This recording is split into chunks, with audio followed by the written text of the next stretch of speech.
So here we have the Volkswagen Golf on a 20 plate. I'm going to start off by showing you around the outside of the car, and then we'll hop in and run through some controls on the inside. But from the outside, you can see it's a 5-door car with alloy wheels. Let's start off inside the boot and then work our way around the rest of the car from there. As we approach the boot, you can see we have reversing sensors. Plenty of boot space as well, along with that 60-40 split folding rear seat should you wish to increase this space even further.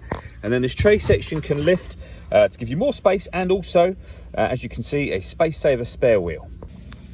Okay, so we're just going to work our way back round to the front of the car, and then we'll hop in and run through some controls on the inside. But now that we've done a full circle of it, you can see it's in excellent condition the whole way round.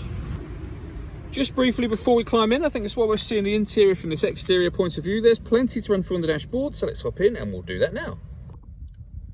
Okay, now that we're inside the car, we're going to start with the dials. On the left-hand side, we have the rev counter, and on the right-hand side, the speedometer and fuel gauge. In the middle, you can see the total miles of this car, which are 1,471. Above that, we have a digital readout for the speedometer currently being displayed. You can change that information by using buttons on the steering wheel for various bits of trip computer info. Eventually back round to the beginning again. And there are other menus contained within this section as well. So assist systems, navigation, audio, telephone, vehicle status, and then back round to where we started just a moment ago. And the buttons I was using to do that are here. We've also got voice activation for your phone, and we've got stereo controls over there, which continue over on the left-hand side. Also over on the left-hand side, we have cruise control. This car, if you hit this button in the middle here, is able to maintain its own distance between itself and the car in front, both speeding up and slowing down automatically depending on the car in front's speed.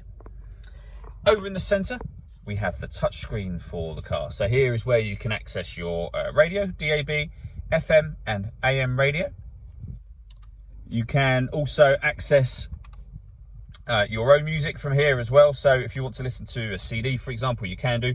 This car's also got Bluetooth audio. So once you pair your phone, not only can you make and receive phone calls, you'll also be able to stream your music wirelessly as well.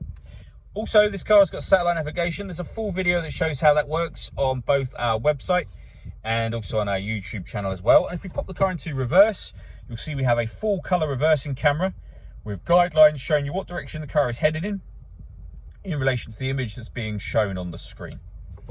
Working our way down, we have dual zone climate control. So you can adjust the passenger and driver temperatures, the fan speed up and down. You can determine where within the car you'd like the air to be distributed. And the air conditioning is on when this light shows, so off or back on again. Or you can hit auto. If you hit auto, the car will take control of the fan speed and the direction of the air to maintain the temperatures you've asked for. You can override that whenever you wish to by putting it on your own settings.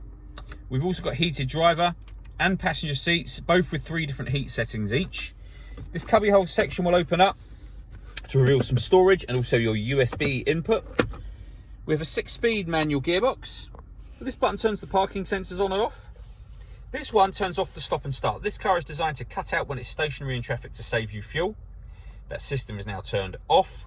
And this one will change the driving mode of the car. So you can put it in eco, normal, sport, or individual. And under individual, they are the things that you'll be able to customize yourself should you wish to do that.